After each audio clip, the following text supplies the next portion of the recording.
पाप मोचनी एकादशी व्रत कथा।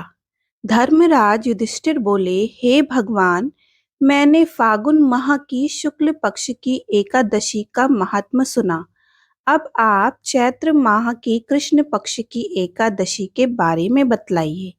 इस एकादशी का नाम, इसमें कौन से देवता की पूजा की जाती है तथा विधि क्या है, सो सब विस्तार पूर्वक कहिए। श्री कृष्ण भगवान बोले, हे राजन, एक समय मानधाता ने लोमेश ऋषि से ऐसा ही प्रश्न पूछा था।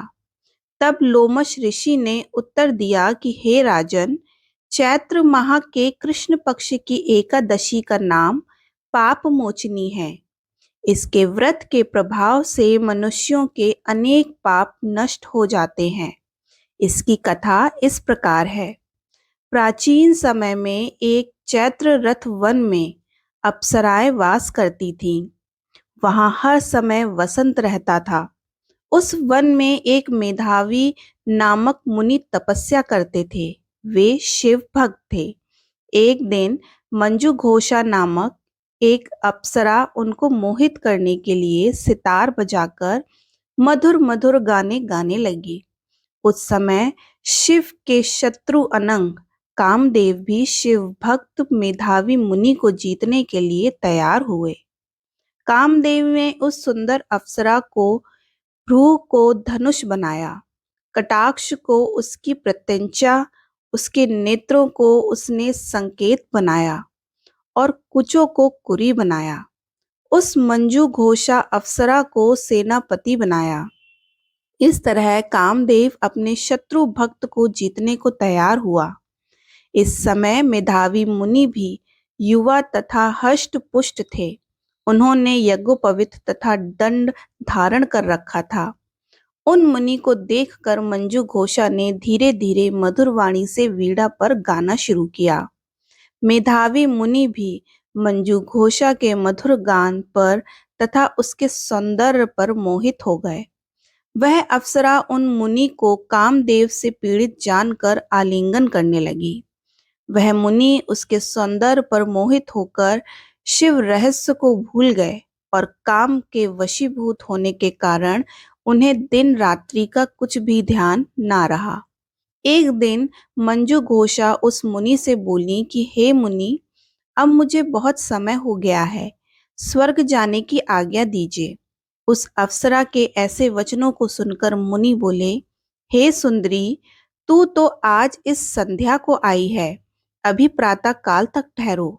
मुनि के वचनों को सुनकर वह उनके साथ रमण करने लगी और बहुत ही समय बीत गया। फिर उसने मुनि से कहा, हे मुनि देव, अब आप मुझे स्वर्ग को जाने की आज्ञा दीजिए। मुनि बोले, अरे अभी तो कुछ भी समय नहीं हुआ, अभी कुछ और देर ठहर। इस पर वह अप्सरा बोली, हे मुनि, आपकी रात्रि तो बहुत लंबी है। अब आप सोचिए कि मुझे आपके पास आए कितना समय हो गया। उस अप्सरा के वचनों को सुनकर मुनि को ज्ञान प्राप्त हो गया और समय का विचार करने लगे। जब रमण करने का समय का प्रमाण 47 साल 7 माह और 3 दिन का ज्ञात हुआ तो उस अप्सरा को काल का रूप समझने लगे। वे महान क्रोधित हुए और तप नाश करने वाली अप्सरा की तरफ देखने लगे। उनके उधर कांपने लगे और इंद्रियां व्याकुल होने लगी। वह मुनि उस अप्सरा से बोली कि हे दुष्ट, मेरे तप को नष्ट करने वाली, तू अब मेरे श्राप से पिशाचनी हो जा। तू महान पापनी और दुराचारिणी है, तुझे धिक्कार है। उस मुनि के श्राप से वह पिशाचनी हो गई। तब वह बोली, हे मुनि, अब मुझ पर क्रोध को त्याग कर प्रसन्न हो जाओ और इस शाप का निवारण कीजिए। तब मुनि को कुछ शांति मिली और पिशाचिनी से बोले, हे दुष्ट, मैं शाप से छूटने का उपाय बतलाता हूँ। चैत्र माह के कृष्ण पक्ष की जो एकादशी है, उसका नाम पाप मोचनी है। उस एकादशी का व्रत करने से तेरी पिशाचिनी की देह छूट जाएगी। इस प्रकार मुनि ने उसको समस्त विधि आदि बतला दी और अपने पिता च्यवन ऋषि के पास चले गए। च्यवन ऋषि अपने पुत्र को देखकर बोले, हे पुत्र, तूने यह क्या किया? तेरे समस्त तप नष्ट हो गए। मेधावी बोले, हे पिताजी, मैंने बहुत बड़ा पाप किया।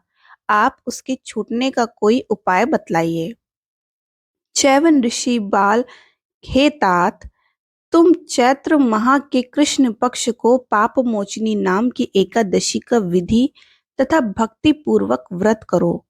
वचनों को सुनकर मेधावी ऋषि ने पाप मोचनी एकादशी का विधिवत पूर्वक उपवास किया।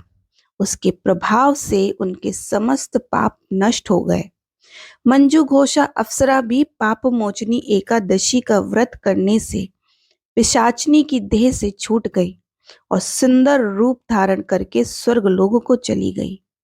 लोमश बोले, हे राजन, इस पाप मोचनी एकादशी के प्रभाव से सब पाप नष्ट हो जाते हैं।